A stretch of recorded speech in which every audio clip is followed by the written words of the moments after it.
మానవత్వం ఉందా నీకు? అసలే నీకు మానవత్వం ఉందా? నీకు మానవత్వం ఉందా? అంగవైకల్యం ఉన్నా కానీ 3 రోజులు తిప్పుతారా? తిప్పుతారా? మీకు ప్రవేశించడానికి ఇచ్చారా?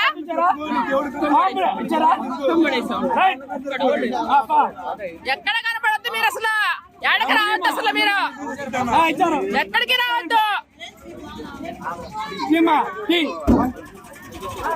మతాలు మారింది కాక మళ్ళీ ఏమన్నా అసలు ఏంటది? సిగ్గు లేదు మీకు అసలు, సిగ్గు లేదు.